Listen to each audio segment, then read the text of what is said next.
ప్రపంచం మొత్తం స్వీకరించింది. ఎందుకంటే భాష కంటే భావం గొప్పది. ఈ దేశంలో జాతీయ నాయకులను కూడా మన భాషతో కొలవలేము. జాతీయ గీతం జనగణమన తెలుగులో లేదు, బెంగాలీలో ఉంది. అందుకే ప్రతి భారతీయుడు గౌరవంగా పాడతాడు. అందుకని ఈ దేశానికి భాష ఎప్పుడు అడ్డంకి కాదు. విభిన్నమైన భాషలు మన దేశాన్ని విడగొట్టలే, మరింత బలంగా ఏకం చేస్తాయి. యువత మన మధ్య చిన్న స్పర్ధలు పెట్టి భాషలతోటి మనల్ని విడగొట్టాలని చూస్తారు. అది మీరు కూడా చాలా జాగ్రత్తగా గమనించాలి. తెలంగాణ యాస మీద కూడా చిన్నపాటి ఇబ్బంది ఉన్నప్పుడు అది నేను సినిమాలో చెప్తా ఉండేవాడు. అందుకని తెలంగాణ యాసని మాండలిక నా సినిమాలో పెట్టాను. ఎందుకంటే నాకు అంత ఇష్టం అని చెప్పడానికి, మన భాష యాసల మీద గౌరవంతో. ఈ మధ్య కేవలం ఒక భాషే కాదు, యాస కూడా ఒక రాజకీయ అంశంగా మారిపోయింది. ఒకటే భాష అయినా మాండలికాలు వేరుగా ప్రతి 30 కిలోమీటర్ల యాస మారిపోద్ది, ప్రతి 50 కిలోమీటర్ల సంస్కృతి మారిపోద్ది. హిందీ నుంచి తమిళం వరకు ప్రతి భాషలో ఉంది ఇలాంటి. తమిళనాడులో మధురై యాస వేరుగా ఉంటుంది, చెన్నైలో వేరే ఉంటుంది. అందుకని దాదాపు దేశంలో 1500 పైగా భాషలు ఉన్నాయి. ప్రజలు 22 షెడ్యూల్ భాషలు ఉన్నాయి. ప్రతి భాషకి యాసకి ఒక అందం ఉంటుంది, ఒక నుడికారం ఉంటుంది, ఒక ప్రత్యేకమైన పద సంపద ఉంటుంది. ప్రతి ప్రాంతం తమ సంస్కృతి నుంచి పుట్టిన మాటలే తమ జీవన విధానాన్ని తెలియజేస్తాయి. అందుకని భిన్నత్వంలో ఏకత్వం. అందుకని మహాత్మా గాంధీ గారిని చూసినప్పుడు ఇందాక చెప్పినట్టు ఆయన ఏ భాష అన్నాను, ఆయన భావం ఏం చెప్పారని అడుగుతాం.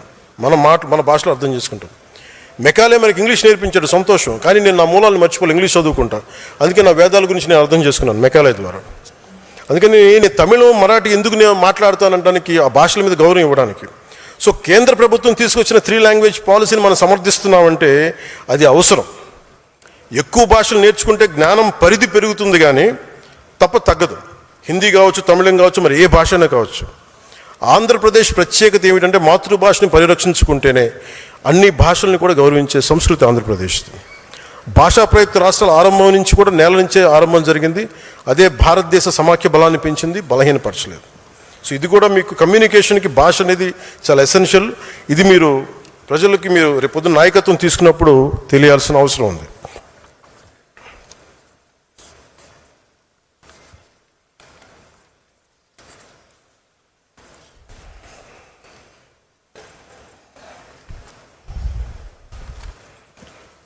మీరు నాయకులుగా మీరు ఎదగాలనుకున్నప్పుడు మీరు ఈ భావాన్ని చాలా 12 సంవత్సరాల తర్వాత మాట్లాడుతున్న ఇంత ఓపెన్గా. చాలామంది మనకి అక్కడున్న పక్క రాష్ట్రాల సమస్యలు దేనికి, మనకి అక్కడెక్కడో విషయం జరిగితే మనం ఎందుకు రియాక్ట్ అవ్వాలి మీ అందరూ. కానీ మీరు జాతీయ స్థాయి సమస్యలు, అంతర్జాతీయ సమస్యలు కూడా మీరు ప్రతి జన సైనికుడు, ప్రతి ఉద్యమి, ప్రతి సాధకు కూడా మీరు మాట్లాడాలి. దానికి కావాల్సిన డైరెక్ట్ మేము ఇస్తాం.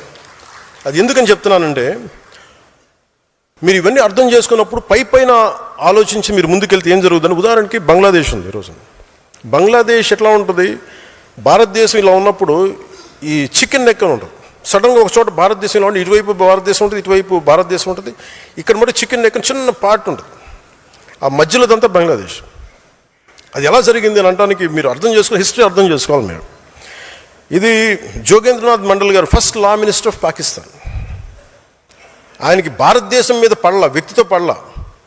అందుకని ఆయన నేను పాకిస్తాన్తో కలిసి వెళ్ళిపోతానని చెప్పి ఆల్ హిందూ డామినేటెడ్ డిస్ట్రిక్ట్స్, మత ప్రాతిపాదికన దేశం విడిపోయినప్పుడు 90% ఉన్న హిందూ పాపులేషన్ జిల్లాలని బంగ్లాదేశ్లో కలిపేశారు.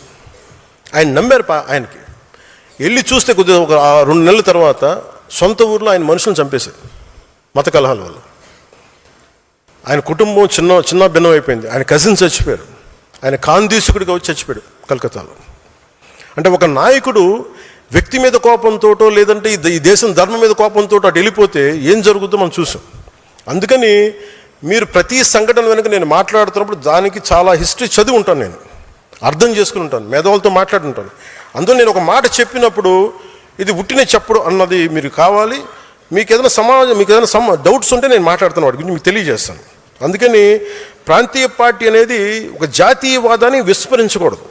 కేవలం ప్రాంతీయతతో కూడిన బెనిఫిట్స్ చూసి మీరు జాతీయవాదాన్ని వదిలేసి ఇలాంటి సమస్యలే వస్తాయి.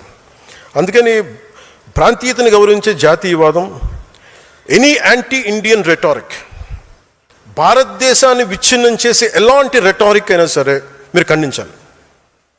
మీకు మోదీ గారి మీద కోపం ఉంటే ఆయన తిట్టండి, బీజేపీ మీద కోపం ఉంటే ఆయన తిట్టండి, జనసేన మీద కోపం ఉంటే తిట్టండి. కానీ దీంట్లో దేశాన్ని బలహీనపరిచే ఒక్కళ్ళు మాట్లాడినా మీరు ఖండించాలి. ముక్త కంఠంతో ఎదురు దాడి చేయాల్సిందే. There is no escape to it. ఎందుకంటే భారతదేశపు సమగ్రతని భంగం కలిగించే ఒక్కళ్ళు మాట్లాడినా, ఒక గొంతు మాట్లాడినా 1,00,000 గొంతులు లేగవాలి పైకి, 1,00,000 గొంతులు. ఎక్కడో ఇరాన్లో యుద్ధం జరిగితే, ఇరాన్లో ఒక నాయకుడు చనిపోతే, ఇక్కడ మచిలీపట్నంలో